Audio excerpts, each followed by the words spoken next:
Hi there, I'm Scott Hamilton, ROCKFILE, back with another podcast review for your ears. Going to be talking about the 2009 film, Splice. As I hopefully in the near future will not say again, during the pandemic I've pulled out a lot of movies I haven't seen in years to reevaluate them in this current context of my life. And Splice was one that I kept in my collection because I really enjoyed the film, but knew it wasn't for everyone.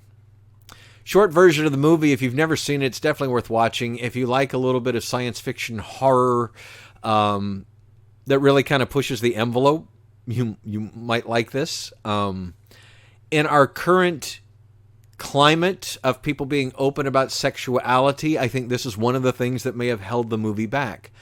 Splice came out in 2009. It was directed by Vincenzo Natali. I first noticed his name when the Cube movies came out. He directed the first Cube movie and has been involved with those. I've also seen him direct episodes of Stargate Atlantis and things like that. He's directed quite a few movies. I remember really enjoying this movie. You've got Adrian Brody, Sarah Polley in it, and a French actress that I wasn't familiar with until this, but she has this otherworldly look that works. Movie was made for about $30 million. It had a good release. It's about 76% on Rotten Tomatoes, 75%, somewhere in there, 184 reviews. A lot of people liked it. And it made $27 million at the box office. The ending leaves something open for a sequel, but the director does that with all of his movies, and he was even quoted saying, I do that. It would have had to have made a lot of money, especially in America, and it didn't. So the short version is, if you think you're going to like this cup of tea, it's pretty R-rated, and it goes some places that modern science fiction movies of this ilk probably wouldn't cross, but maybe they should. So the longer version. I'm a fan of his movies, but thought he's going to get better because Cube wasn't perfect. It wasn't even great, but it was really good and entertaining, and it spawned this mythology of Cube movies, and more movies came out with varying results, but they weren't bad. And he did some other things, but when I saw this movie, I remember I saw it in the theater because I'm just a fan of the subject matter, and I wanted to see what he'd done, and the trailers look great, and there's been a few other movies of this nature that have come out during and since that you could relate to, like Morgan, which was just okay, and Ex Machina, yeah, which was amazing. That's an amazing film. And they all deal with should science create life and the rights and what's going to happen with that life. This takes a very different way of doing it than the other two movies I mentioned. In the other two, they basically built androids, robots, that kind of thing. This is, they married a human with some animal genes and tried to come up with a perfect creature. Weren't trying to clone a human, weren't trying to make something else, just seeing if they could do it. And one of the things I'll talk about as we get into the depth of review is Sarah Polley's character, Elsa, is terrible as a scientist. She does very horrible things that he has to deal with, and I hate to say this, and it may be how it was written. The director and two other people wrote the movie. Her actions, the chances and risks she takes early on that she shouldn't, that any scientist shouldn't, set up everything that happens later that she hates. She's the direct cause of these things. And so we'll get into minor spoilers. But the gist of the movie is they're working in a scientific laboratory, and they create a life form that they can do things with, that they can get a helpful gene out of to make drugs and feed humanity and that kind of stuff. A miracle creature, and it's basically just it looks like a rock, a moist rock that walks around and has a mouth and stuff. And then they get to a certain level, but they can't go any further because, adding something like human DNA is just illegal at this point in time, at least when the movie was, and still to this day to a certain extent. But they wanted to continue their research, and so due to one thing or another, they kind of do a home science thing. And one of the big questions that's never answered is, where do they get all the gear? They have some pretty pricey gear in this barn they move into.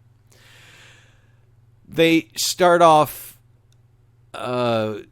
he agrees to mix the human DNA in knowing that they're going to terminate the experiment before it comes to term, before it becomes sentient, whatever.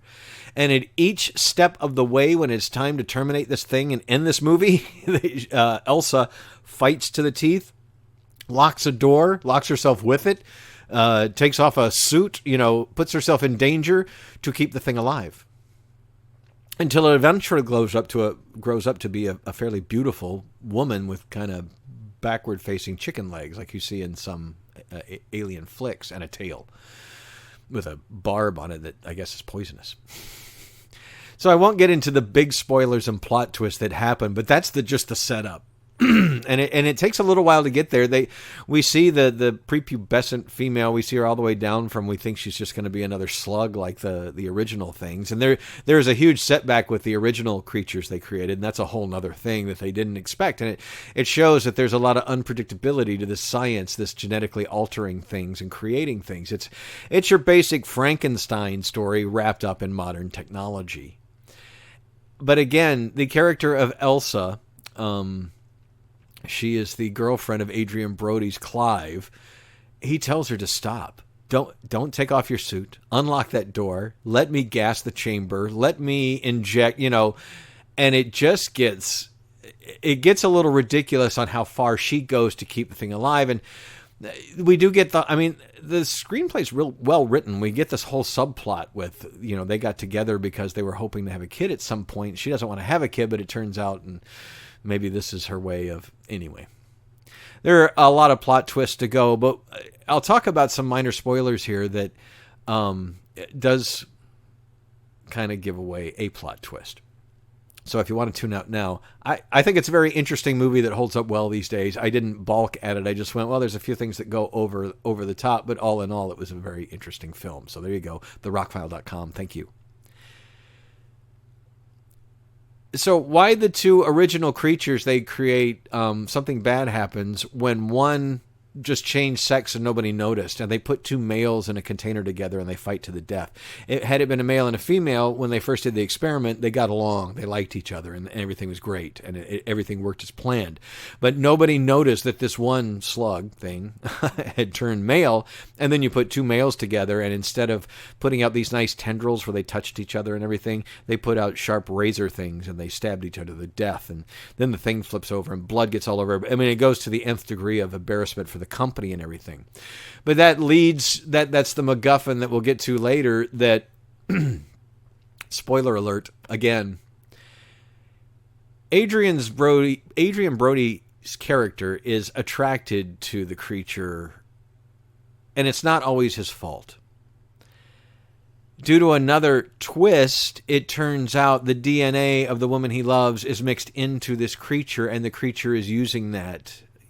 They don't tell you if it's pheromones or whatever, but that's why he's attracted to her, really attracted to her. And they eventually sleep together, and they get caught, as happen in these movies. So towards the end of the film, we think it's all over, and Dren, the creature, comes back, and Dren is now male. And you probably see where I'm going with this. The male tries to rape Elsa. So you have this aspect of the movie that has a guy with a girl, and then the girl turns into a guy and wants to be with the girl.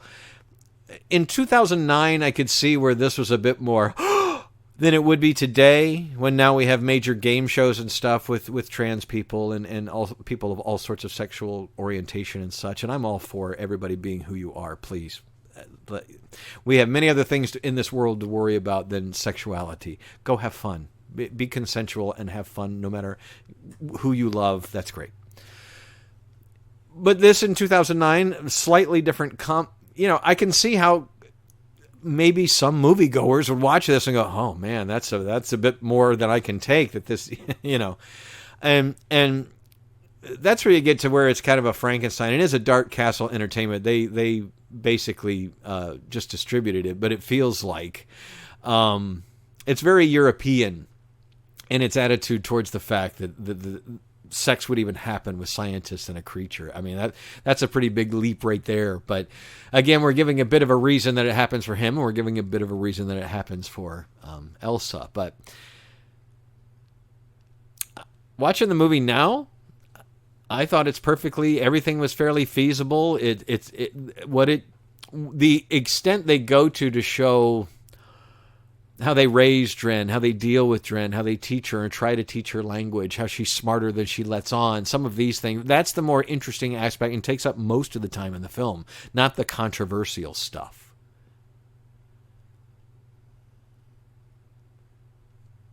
Did it need the controversial stuff? I don't know. I mean, if you know about the animal kingdom, this kind of stuff happens. Things change sexuality. People get together because of pheromones. There's rape. There's death.